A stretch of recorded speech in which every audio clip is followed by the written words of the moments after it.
Thanks so much for joining us for our rapid fire Advancing the Voice of Indigenous People. We always start off each session at the Quality Forum with an acknowledgement of the traditional territories. So I'd like to start us off in that way, acknowledging that we're all on the unceded lands of the Coast-Salish people, including the Tsleil-Waututh, Squamish, and Musqueam First Nations. This morning we have 3 rapid fire presentations. Each are 20 minutes long, 10 to 15 minutes for presenters to speak, followed by some question and answer time and some discussion. It's my privilege and honor to introduce our first session that's going to kick us off. And my name is Megan Brunoni. I work for First Nations Health Authority. I guess I should have said that. This morning we have Building a Nation, presented by Naquaqua Chief Michael Thevarge, Edwin Bikadi, both from Southern Statliam Health Society, men's health coordinators, and Harlan Pruden from the BC CDC. He's First Nations Cree and working in the Chimamuk program. Take it away.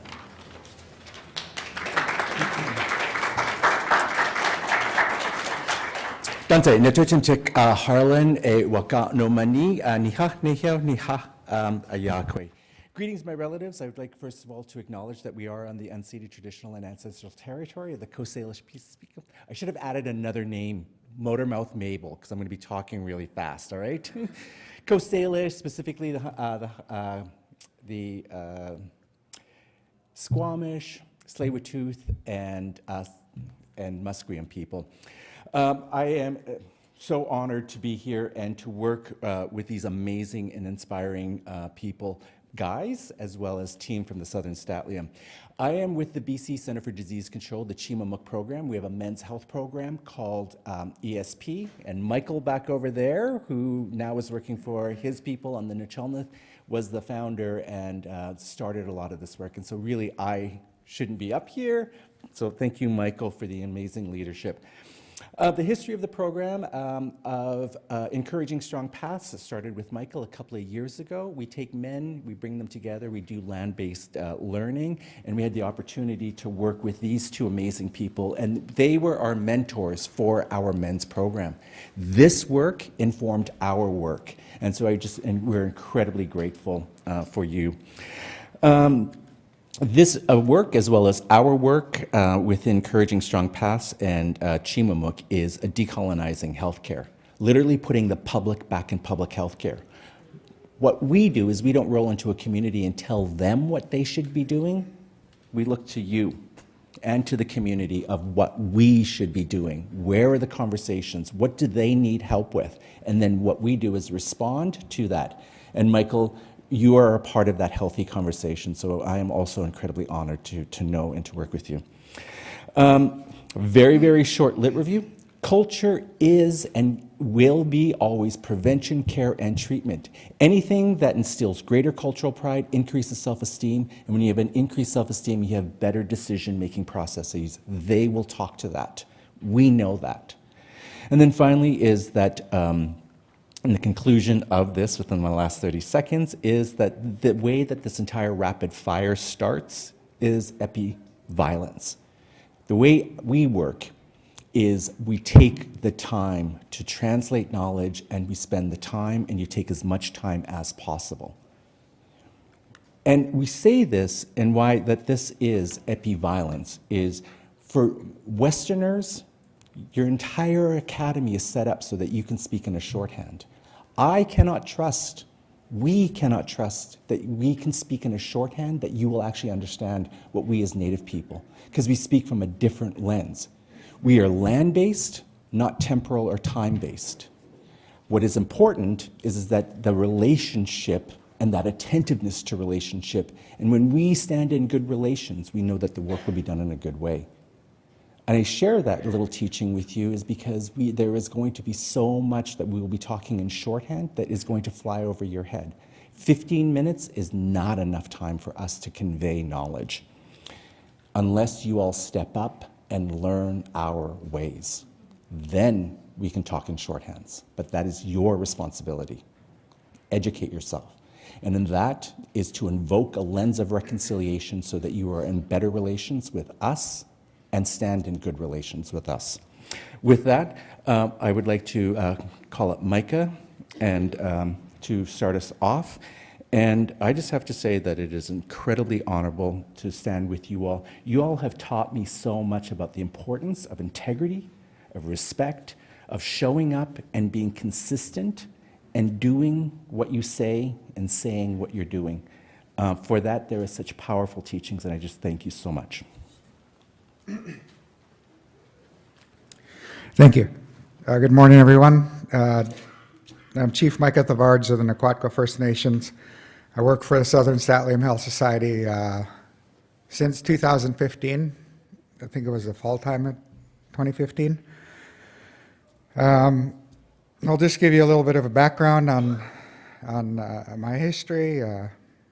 I did carpentry construction for about 20 years before taking this role on as men's group leader. So I didn't have the background or anything to take this role on. It just became available, and I thought I'd take a shot at it, and here I am.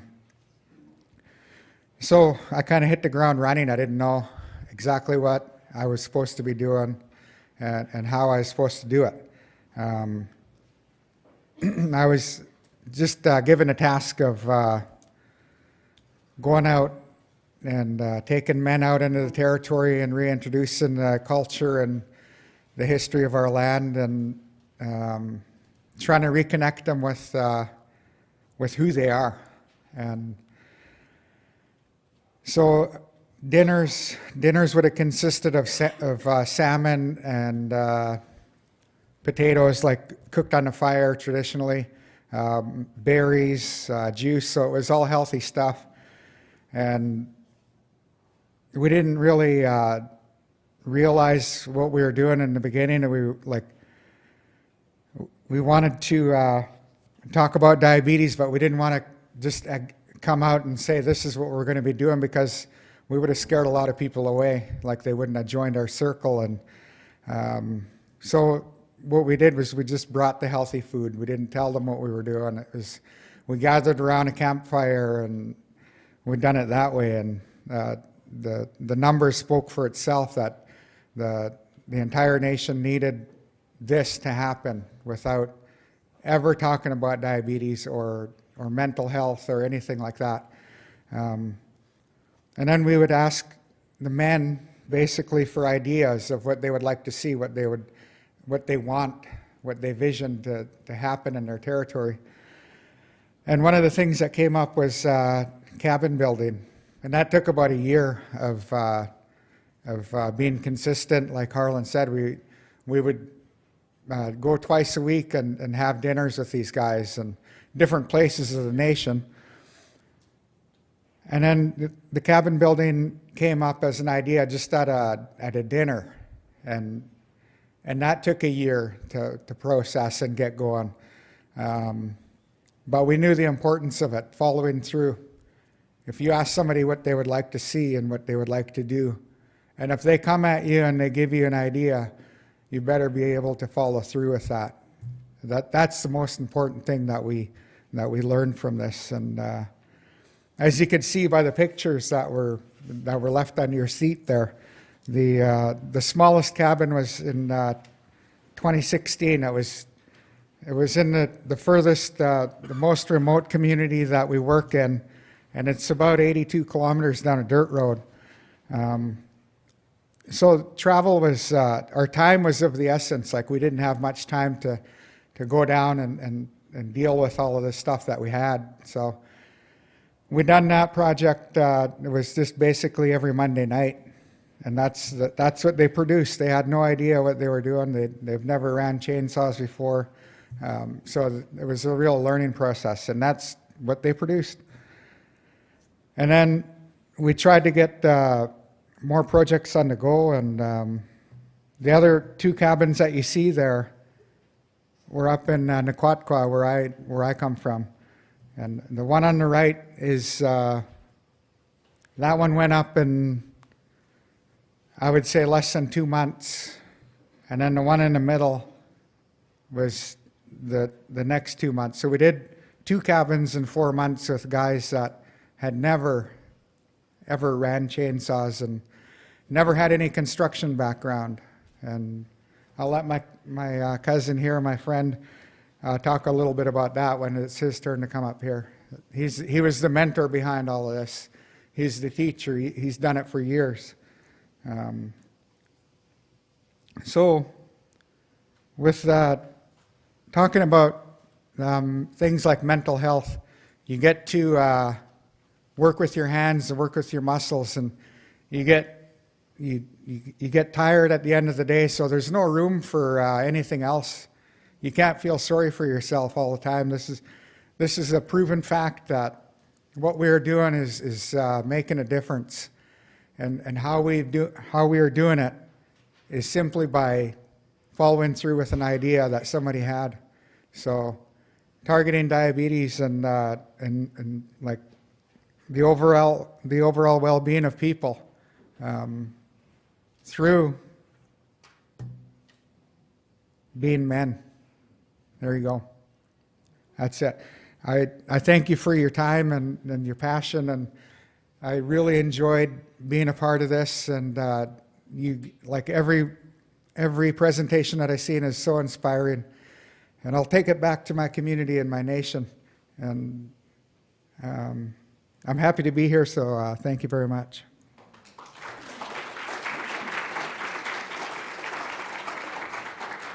Thank you, Micah.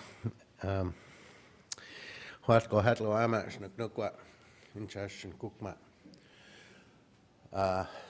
Bikadi. I came into this men's program 2016. I was asked to come in and do a cabin building program. I built log homes and timber frame for just about 24 years. But basically, I carved my living with a chainsaw from the time I was about 11 years old. And these were things that I wanted to pass on. I wanted to pass on the knowledge and the craft and the traditions that come along with it, and becoming part of a men's group.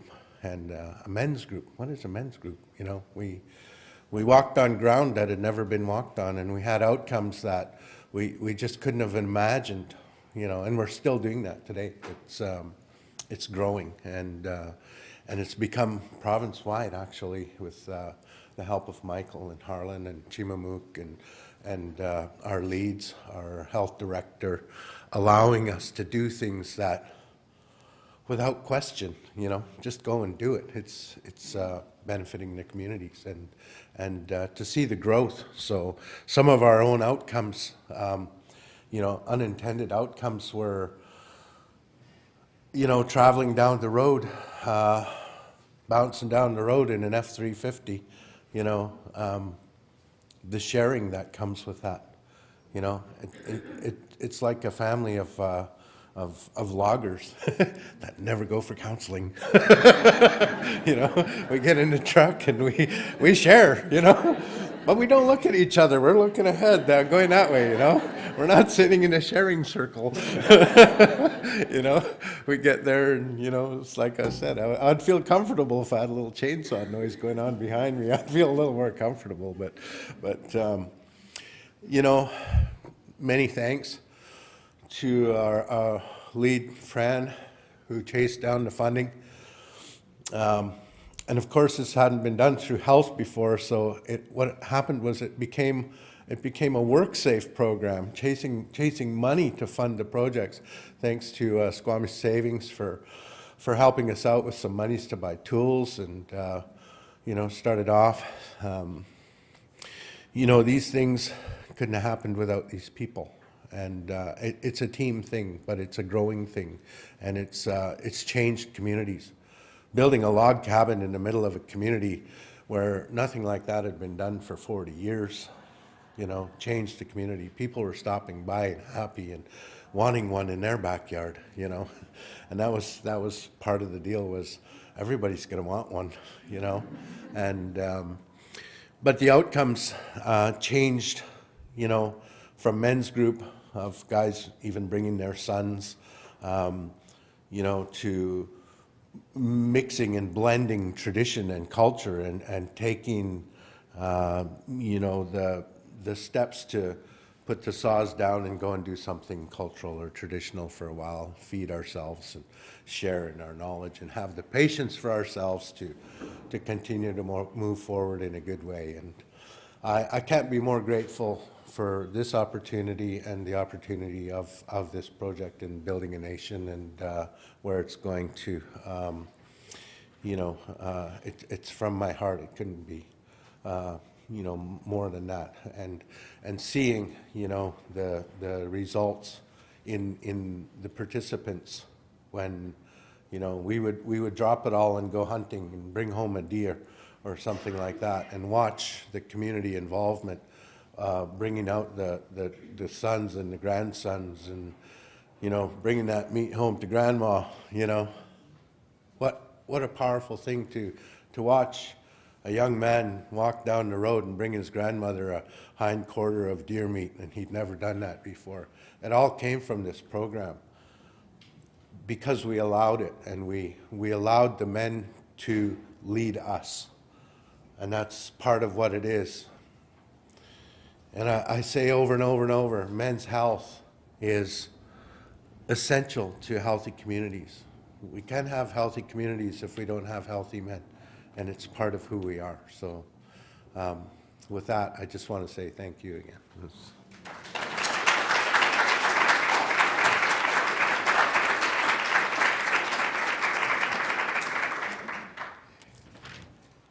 So in summation, I would like to offer the following recommendations, or what we have learned and cultivated from this work.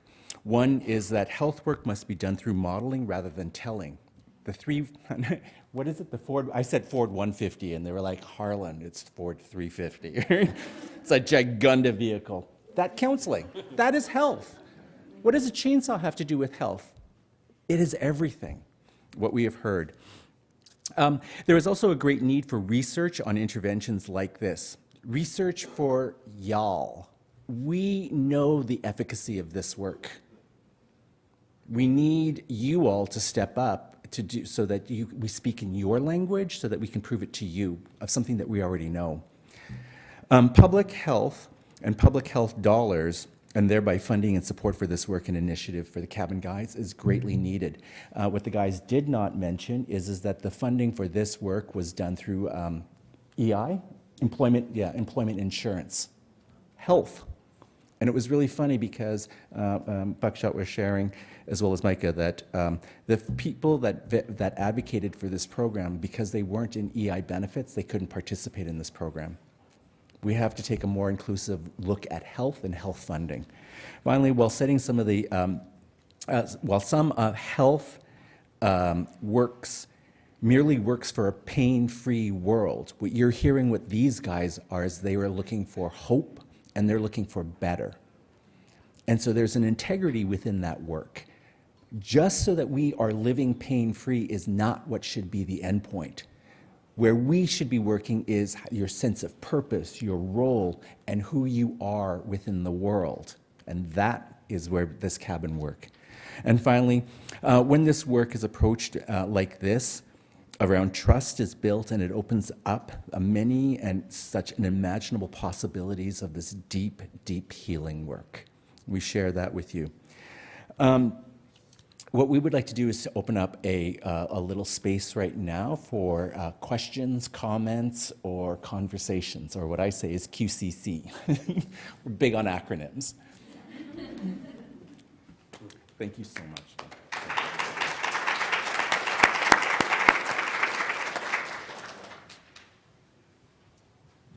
Thank you very much. What a wonderful story and a wonderful example of what a social prescription looks like. If we start prescribing that social prescription, we build strong communities. And communities are actually higher up on the scale of health than exercise. So together we build something stronger. Thank you for being a strong example of that. Oh my God. You're absolutely right. And I think that the power of this cabin building and like building a healthy nation, one cabin at a time, that last quote on the last picture, is that it fundamentally addresses the social determinants of health while at the same time not acknowledging the social determinants of health. And so that is, I think, is key, but it is also this healing of emotional, spiritual, and physical. It is one. It's a comprehensive health program. What Micah shared also is that the first thing that the guys said, what happened, there was a shift in behavior around diet and mental wellness. People started holding their heads up, looking at each other in the eyes, and the first thing that they were wanting to do was to like, what about this food? And so one of the things that they implemented was no soda was served. And the guys freaked, but then at the end they were like, we want cranberry juice and seltzer water. Right? It is a comprehensive approach to health, and we share those teachings with you. And these people and these guys are leaders, and they are owed our utmost respect. They have so much to teach us as healthcare professionals, both within the public, within clinical settings, and that if you look at them as a resource in which that they are, we will be in a good place. It is with that, with the greatest honor, that I raise my hands in gratitude and say, "Kinonas kumtinina wawa," and examaga. Until then, thank you so much.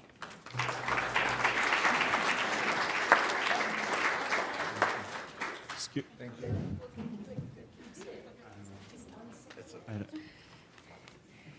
Thank you so much. That was wonderful. Up next, we have Vishal Jain from Fraser Health Authority, where he's the lead of Aboriginal Health Initiatives and Aboriginal Health, presenting on the Fraser Health Cultural Safety Initiative. Vishal?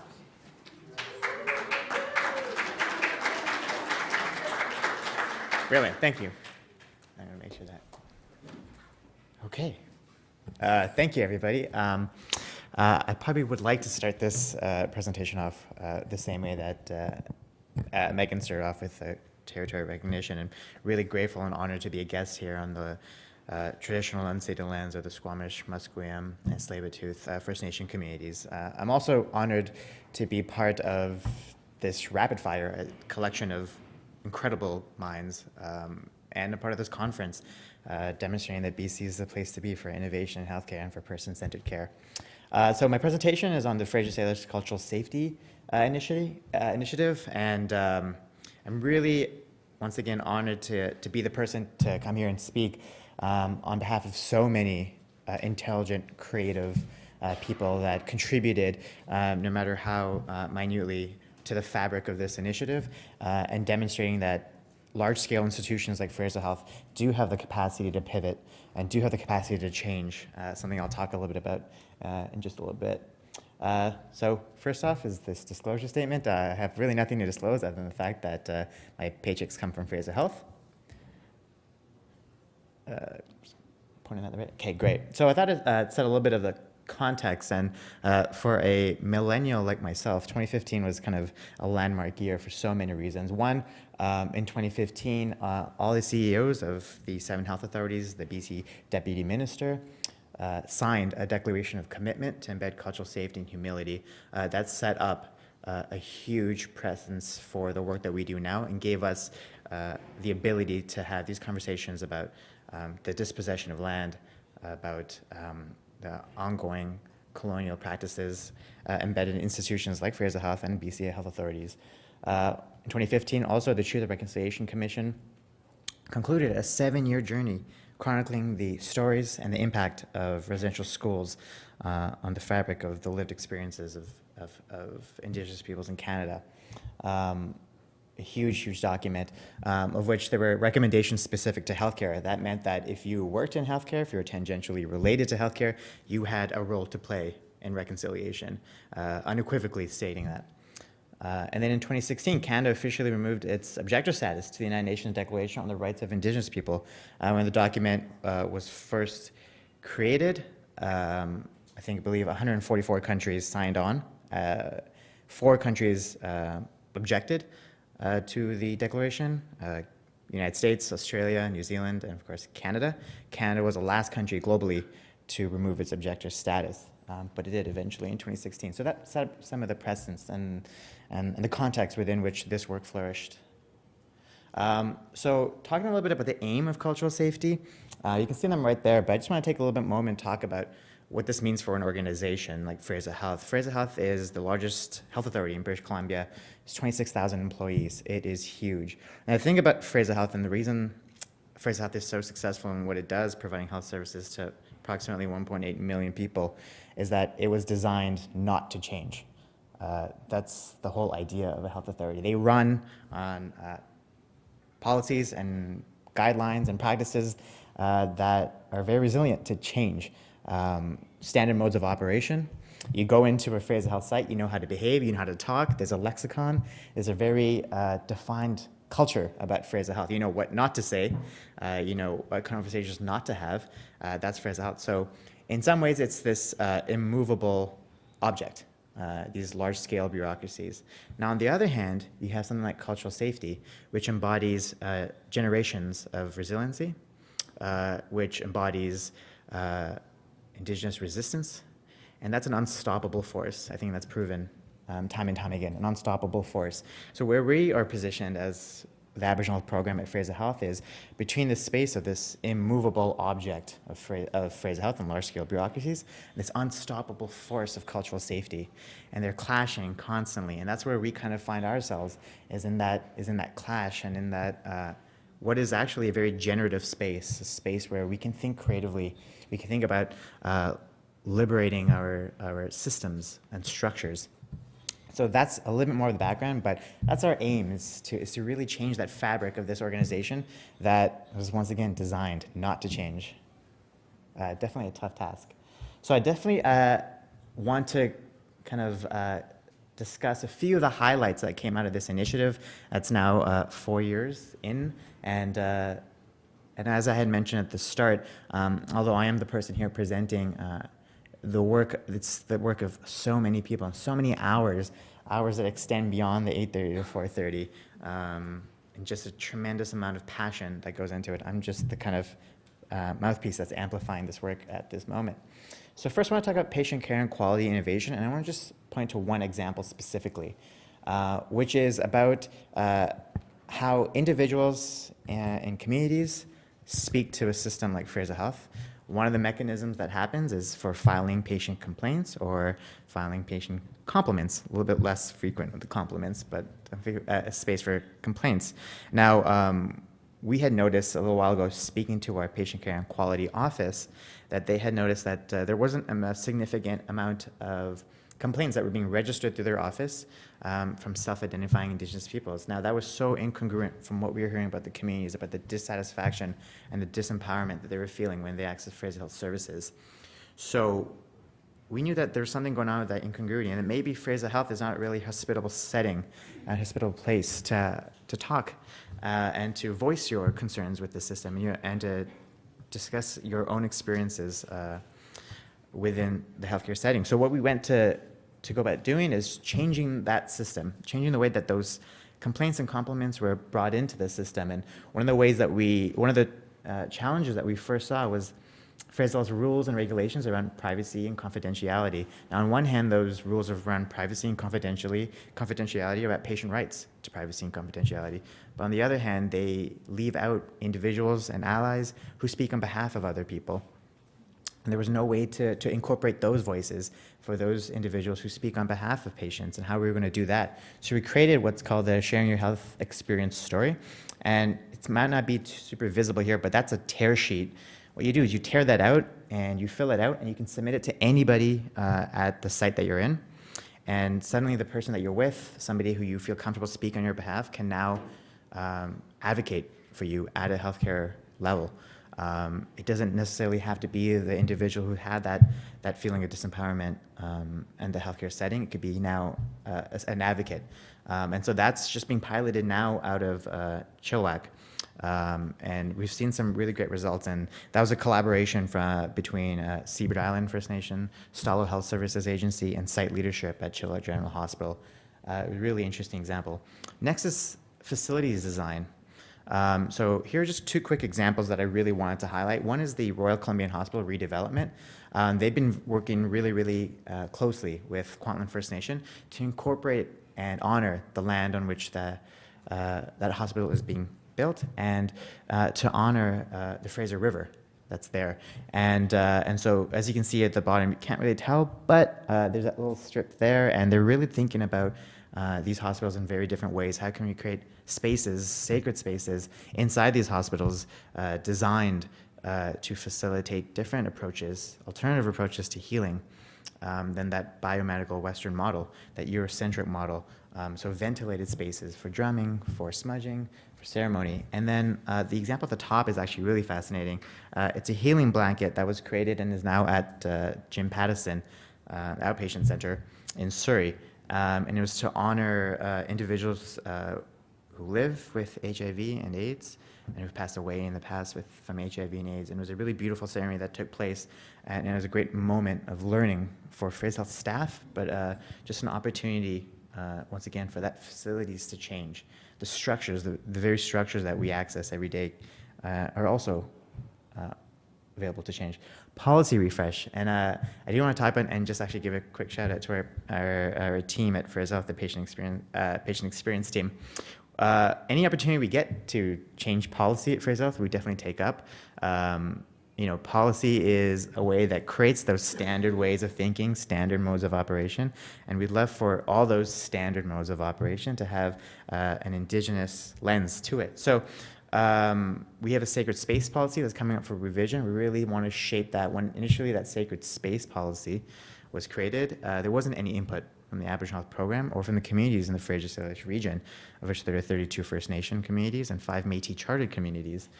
So we're really thinking about how do we change that. We also are creating a cultural safety policy within primary care with the help of the Stalo Health Service Agency and First Nations Health Authority and Métis Nation British Columbia. We're also working with our partners at Patient Experience on a family visitation policy for ERs and acute care sites across the Fraser-Salish region. Another opportunity for us to really redefine what it means to be family and redefine the experience in that setting. So any opportunity that we get, we always try to partner with the First Nations Health Authority, partner with Métis Nation British Columbia in order to make sure that we're on the right path and we don't start replicating the mistakes that we've made in the past. Professional development.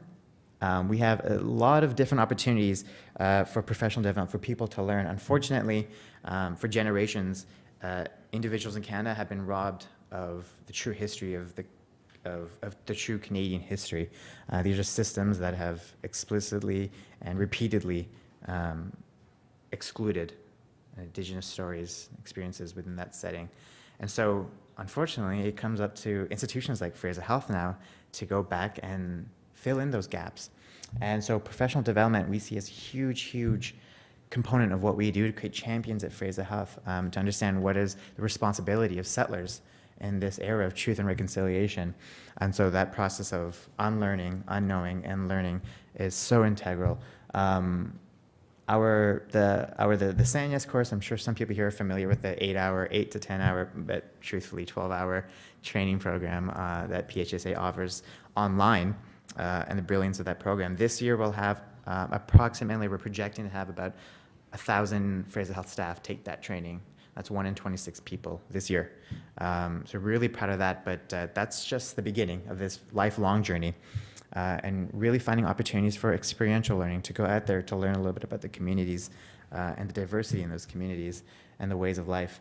Our introduction to Indigenous health, one of the first things that we recognized as soon as we started doing this work was people were making really fundamental, basic mistakes. They were conflating First Nations lived experiences with Métis lived experiences, urban experiences with status experiences. There was a limited sense of the tremendous heterogeneity in those experiences. And so we really wanted to make sure there's a space that they can go and for a quick 15 minutes learn that first chapter, just the beginning. What does it mean? What does cultural safety and cultural humility mean? What does a social determinants of Indigenous health framework look like? Just those really basic concepts introducing those concepts. And so since November 2017, when we launched it, I think about 3,500 Fraser staff have taken that training as well. Just a really great number to see as well, and creating champions. And now Indigenous healing. So the picture you see in the middle there is Francis Horn. He's Fraser Health's, but I believe BC's first elder in residence.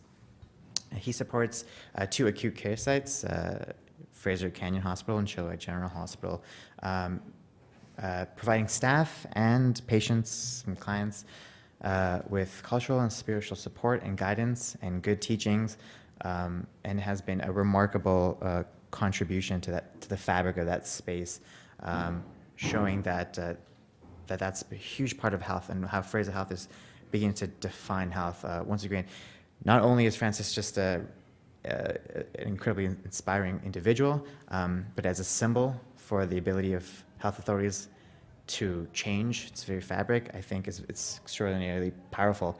A couple of years ago, Fraser Health and First Nations Health Authority jointly contributed $2 million in sustainable funding to support the Truth and Reconciliation call to action for sustainable healing centers. And in December of last year, launched the first Indigenous primary health and wellness home in the city of Surrey.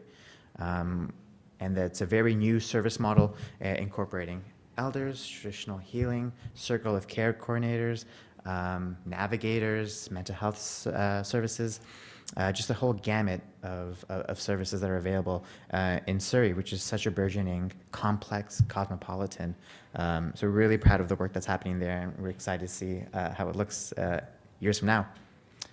So those are just a couple of highlights that I would like to mention here, but there's so many more to talk about, and so much learning that's happened, which kind of actually, I think, brings me to my next point, which is lessons learned. First lessons that we learned was about culture and how dynamic culture is and how invisible culture can be, especially at a level like at an organizational level that has a discrete culture that needs to be defined, but is also open to being critiqued and problematized and complicated and changed. So our understanding of what that culture looks like and how it operates, and then how to subvert some of the more hostile tendencies of that type of a culture, which you've seen time and time again. We learned a lot about the different stages of learning and the importance of creating an environment where it's okay to offend.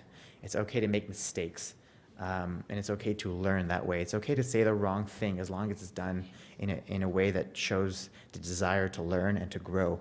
But we need to be able to be in an environment where it's okay to sometimes say the wrong thing, but just do it with that humility. So that process of unlearning and then relearning, and how profound that can be, we see it time and time again with different folks at Fraser Health, and it's always really rewarding to see. So talking about the different stages of learning, of course that awkward stage. I really like to highlight that awkward stage because it's okay to be awkward when you're learning, and what it means to be an ally is something that we're constantly being asked. What does a good ally look like? There's no definition of what a good ally is necessarily. Everybody has a different opinion about what that is. So helping staff work through that awkwardness of, I don't want to say anything at all because I'm so scared of saying the wrong thing. How do we help staff who are in those positions? Looking at stereotypes and the tendency for us to group people together, this crazy tendency to do that, and the incompleteness of those stereotypes, and how we can start challenging those stereotypes and understanding the complexity and heterogeneity of experiences is something that we learned as well. And then finally, it's about what our role is as a program in this whole thing, and not losing our identity. So often with programs like the Aboriginal program and with staff like those you find in an Aboriginal program, go about to change the system, but somewhere along the way, for some reason, the system changes them. I think that's the more hazardous aspect of systems like Fraser Health, is they have that capacity to take a hold of you and change your ethic and change your ideas. So really understanding what our identity is has been a huge thing that we learned as well.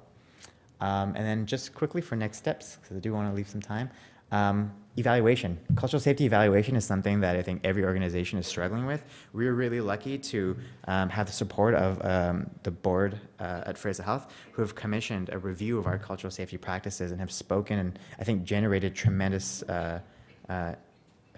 amount of knowledge from communities, from staff, from leaders about how we're doing so far. So that actually report will come out in a couple of months, and we're really looking forward to see what that says. Bringing the Métis relationship court to life. Oftentimes, Métis people's voices aren't necessarily carried forward, and it's something that we're looking to do. And of course, the province of British Columbia signed a Métis relationship court with the Métis Nation British Columbia. And how can we bring that to life and start to honor those experiences as well as as the First Nations Health Authority. An Indigenous employment program is something that we're looking at doing, and this would be a huge, I think, gain to increase the representation of self-identifying Indigenous people in health careers. It's the fastest growing population in Canada. That means it's going to make a larger and larger part of our workforce. That's what that means. And so making sure there's opportunities to learn and to grow and to change the systems that define our day-to-day lives. And then lastly, experiential training opportunities. We're always open to seeing how we can get people to think differently and to step away from the online component and go into different communities and to understand the reality and to understand the resiliency as well. So any opportunities for experiential learning. And that's it. There you go. Thank you very much.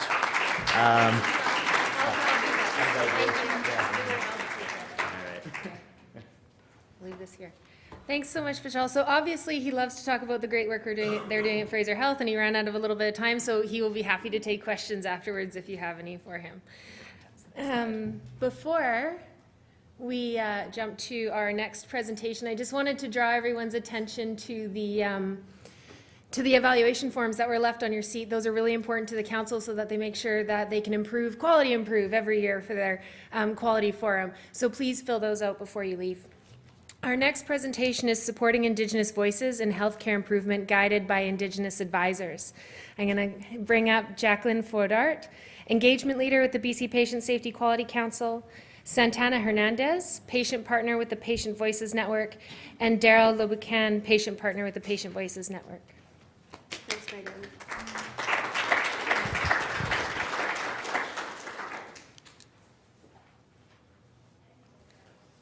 Just the advance arrow on the right here. Great. Thanks, Megan. And we're so grateful to be here on the traditional lands of the Musqueam, Squamish, and Tsleil-Waututh peoples.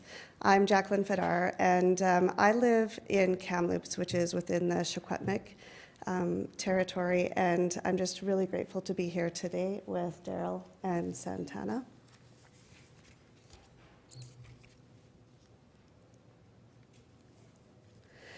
What we would like to share with you today is how stepping into the discomfort and unfamiliarity of cultural differences that were just spoken to so eloquently in the earlier session, that by stepping into those differences with honesty and curiosity and respect, really moved the needle on the number of Indigenous voices in healthcare improvement in the province of BC.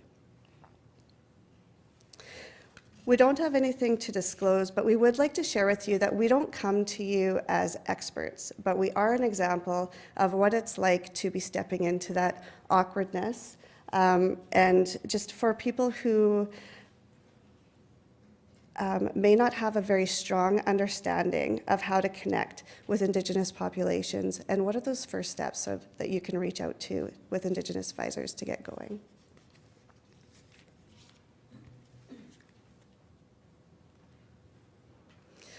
So we know that cultural safety and humility is at the forefront of the healthcare system today, and this is in large part due to the priorities set by the Ministry of Health and their efforts to advance person and family-centered care. And this is also advanced by the signing of the Declaration of Commitment to Cultural Safety and Humility by the health authorities and all the regulatory bodies. So the Patient Voices Network in BC supports the connection between patient partners and healthcare partners who are wishing to engage patient partners in their improvement work. The network supports approximately 290 engagement opportunities each year. And if we flash back to the year of 2016, you'll see that the network consisted of about 220 patient partners, where only 2 of those patient partners were Indigenous. So clearly, the Indigenous voice was underrepresented in many opportunities that were taking place across the province. So the question was, as a Patient Voices Network team who is in that state of awkward learning and not sure how to reach out to Indigenous populations, how can we help? What are the first steps? And we're so lucky that we have some Indigenous friends to start with, and really we started with very small conversations, sitting down for coffee and speaking with those who we knew. Where can we start and where can we begin? And that's where Daryll and Santana and other advisors have been so valuable to the work that we're doing.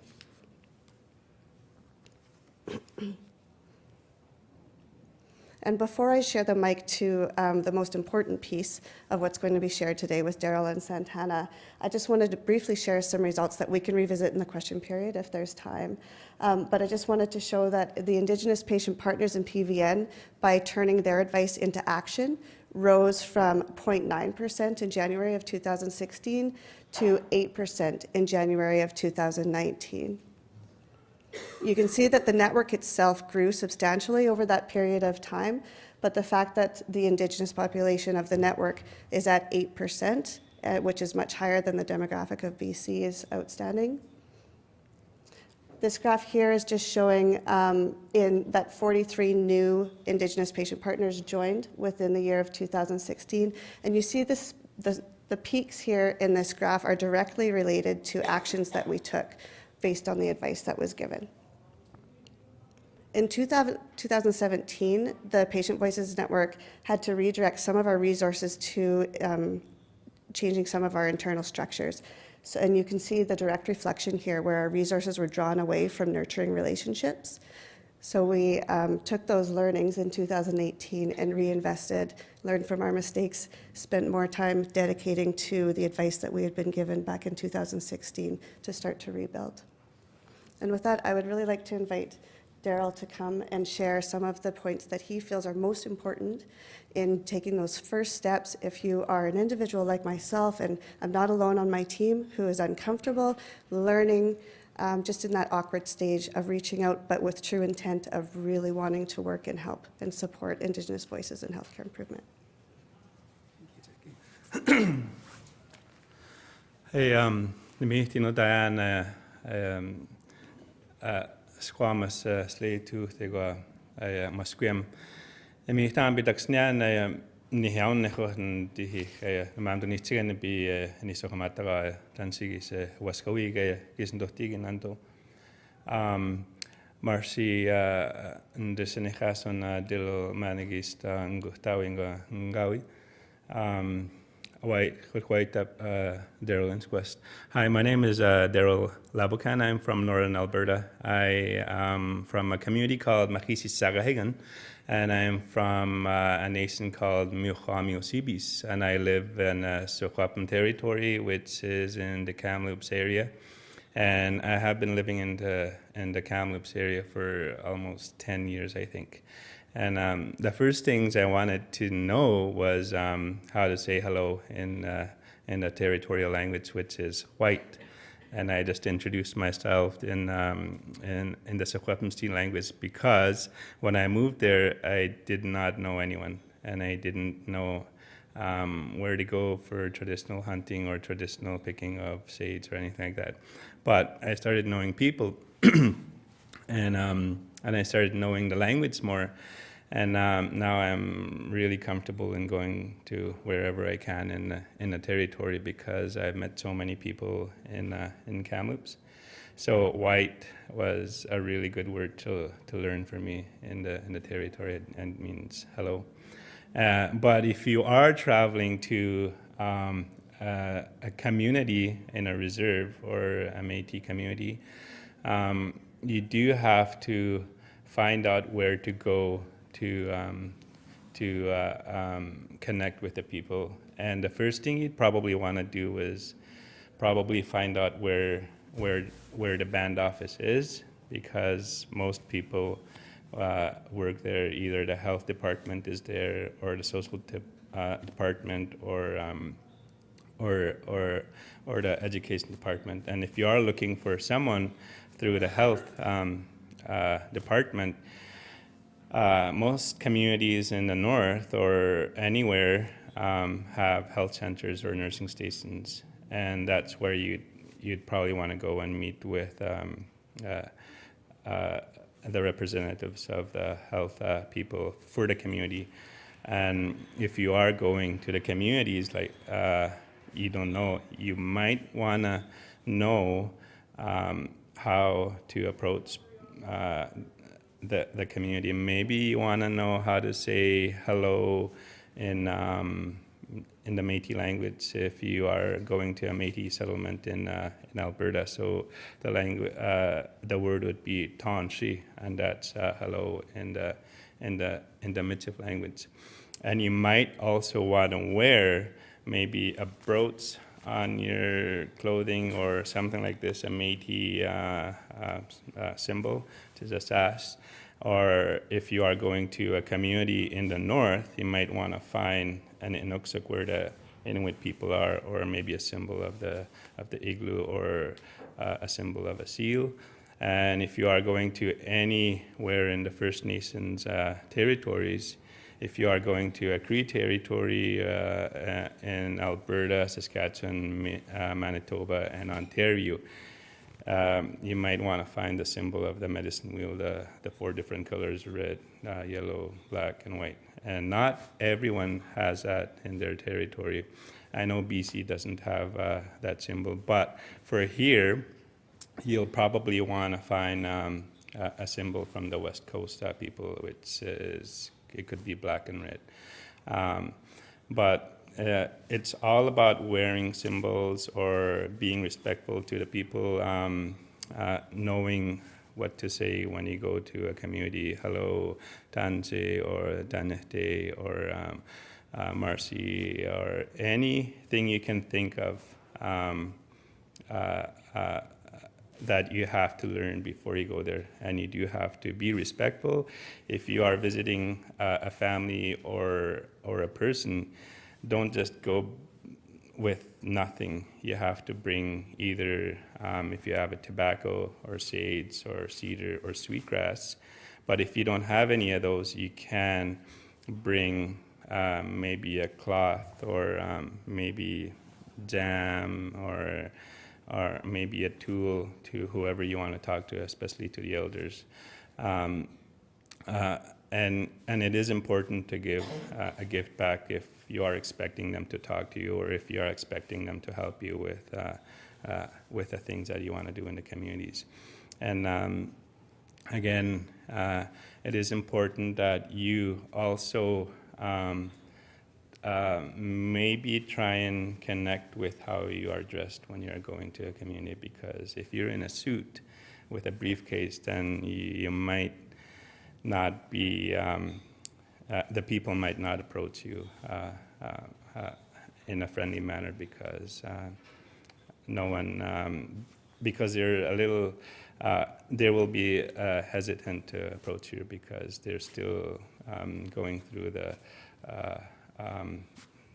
sometimes they think, oh, the government's here, or the child welfare is here, or anyone like that. So try and dress appropriately when you are in a reserve or in a community.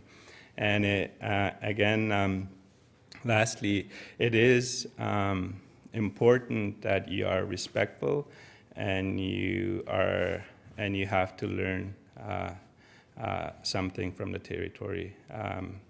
For me, when I moved to, when I came to Vancouver the first time, I wanted to know where the lands of the people are, and I wanted to know what to say hello, and I think it's OCM. Anyways, you do have to learn the culture and try and learn the language and bring a gift to a community. Thank you. Nanasko and Marcy Cookstam.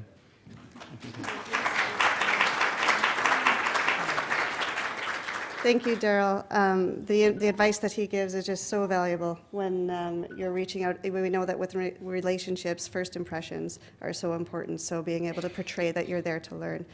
I'd like to invite Santanna to come. I know that we're very short on time, but she has incredibly valuable information to share about what it is like to being engaged in healthcare improvement work and what's important to her. So I hope you'll stick around for a few more minutes. Hi, everyone. My name is Santana Hernandez. I am Dene from the Lidley Nation on my father's side and Dutch on my mother's side. I was raised in the Stolo Nation, so I like to acknowledge who they were and who I am in my developmental years. And I currently live on the unceded territories of the Sinaik, the Syilx, and the Ktunaxa in the Kootenay Boundary region. I came into the patient partner world in about 2017, and I quickly learned that as an Indigenous person, sometimes your comments aren't as well received if you don't speak the language, this healthcare language. I've been involved in unsurgical process flow charting, creating policy in mental health and substance use, having conversations about patient-centered care, all important and great things, but oftentimes that cultural lens isn't usually brought into the conversations, even though I know the intention behind everybody in this room is to have that be something that's present. The other thing is oftentimes you're the only Indigenous person in that room, so even when you do bring those things up, there's that language barrier of healthcare providers speaking their healthcare language, and myself as a patient partner not necessarily speaking that language. When it comes down to kind of building those differences between bringing Indigenous patients into the conversation, it's about relationship and it's about trust. And a huge part about relationship is language. We see the importance of revitalizing Indigenous language, and for me, I saw the importance of kind of learning this medical language. I'm in a unique position. I am in my 4th year of my Bachelor of Social Work degree with an Indigenous specializations with a healthcare focus, and I'm currently applying to medical school and interview in a couple weeks. So I was able to pick up those pieces of the language quickly, in a more quickly way than a lot of other Indigenous partners might have the opportunity to do so. That relationship piece is what helps us move forward. Me recognizing the importance of healthcare providers speaking my language, but also understanding the importance of me to kind of do my part to speak your language so I'm able to meaningfully give back into those conversations. I am lucky to have some great teams where I work. I was given a permanent invitation to the site leadership team at our local hospital where I'm welcomed into the conversation. And one of my greatest success stories, I think, is they recently created a no smoking sign for the front entrance. They were very much in line with the policy. They were very adamant about that. And in the first meeting that they presented it to us, I questioned some of the language on it. At the bottom in big bold letters, and they were so proud of this, except for the ceremonial use of tobacco. I'm like, okay, yeah, that's an important thing. For me in my culture, we don't typically burn tobacco in the same way that maybe some other nations do, and I'm not an expert in other people's nations, I just know my teachings. But we burn sage, we burn sweetgrass, you see those different things. And I question why it didn't say something like sacred medicines, because then it kind of opens that up and it takes away that barrier. And I asked that question and they were like, oh yeah, that's a good point. They wrote it down. I never heard anything again. The next site leadership meeting came. I brought up the point. I talked to a few people in community. I'm like, what do you think when you see the sign? They're like, I guess you can only burn tobacco. And in their mind, that's what they took, and I brought that back to site leadership, and I was like, this is what that sign says to Indigenous patients. It doesn't tell them that you have a smudging policy in the hospital and that if they want to burn those sacred medicines, they can do so in a good way, and there's policies that allow them to do that. Me, in the social work practicum field in the hospital, I've seen those policies, I know those policies, but your average person walking off the street isn't going to know that they have the right to have those sacred medicines in the hospital with them. So knowing that this and conveniently the cannabis law came in at the same time, so then they had to change the sign anyway. So worked out great because they were they're like, this is a $1,200 sign, and I'm like, well, $1,200 or not, it's creating a barrier for Indigenous patients. So the timing was great. They consulted. They actually reached out to our Aboriginal leads within Interior Health and were able to have those conversations. And now we're going to see that language done in the sign properly. So that is a way, it wasn't perfect at first, but we worked on that relationship. We kept having that conversation and we were able to see a success to reduce some of the barriers for Indigenous patients in the healthcare system. And I know that my time is coming up, and dialogue is such an important part, so I want to leave a couple minutes for questions if we can. But Masicho, thank you to the presenters before me for sharing your success stories, and thank you for being here and being open and hearing what you can do in healthcare to advance Indigenous patients in your processes.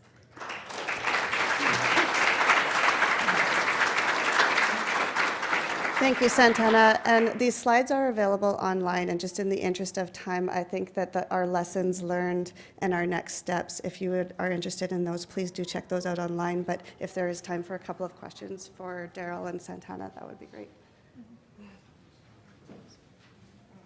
Stand over here, 'cause Ekladua Gonezu. Good morning. I'm from northern BC. I want to thank the Coast Salish people for sharing their land, water, and airspace with us. Not just acknowledge, but thanking them. Thank you. We're on your territory. Thank you. So thanking them. I'm sitting through these. Some of the stuff, facilities design, sounds really complicated and really long. It costs a lot of money. A year ago, my grandson was in the neonatal intensive care. He went to the pediatric ward. The pediatric ward, in comparison to the NICU, was, there's bright colors. There's a forest painted on the wall. There's 8 beautiful pictures of 3x4. You talked, Santana, about your signage. Beautiful pictures on the wall. 8 pictures of beautiful, beautiful babies. Guess what? They were all blonde. We do not see ourselves in these facilities. It's as simple as changing the sign, putting up posters. As in Yellowknife, we can see our people in the posters. We can see our language there. It's not that complicated. It doesn't cost a lot of money. We need to see ourselves in your facilities. We are part of it. And if we're excluded, we feel we're excluded. So that's I think, is just something simple, something that can be easily done. So, masi cho, that means thank you in my language. Masi.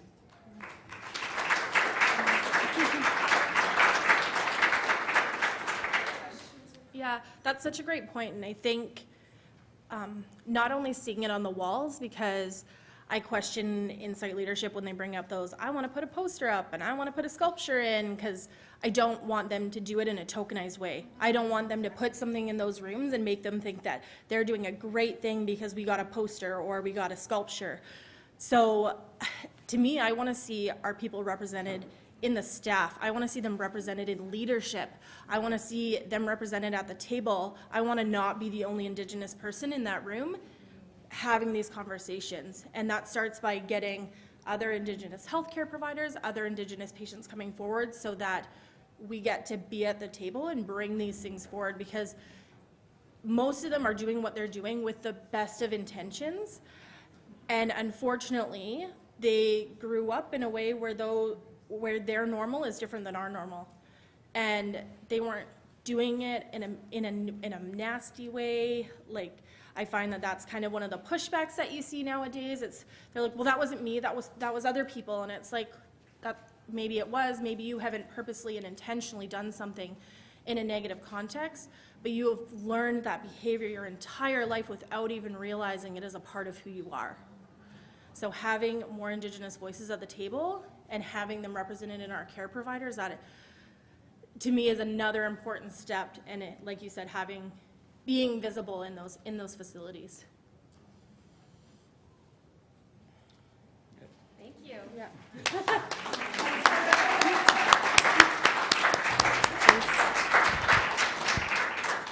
Thanks everyone for giving us a few extra minutes of your time. There's never enough time to talk about these kind of things. Please don't forget to fill out your evaluation forms, and refreshments are ready on both levels. Thank you so much, and thank you to our presenters.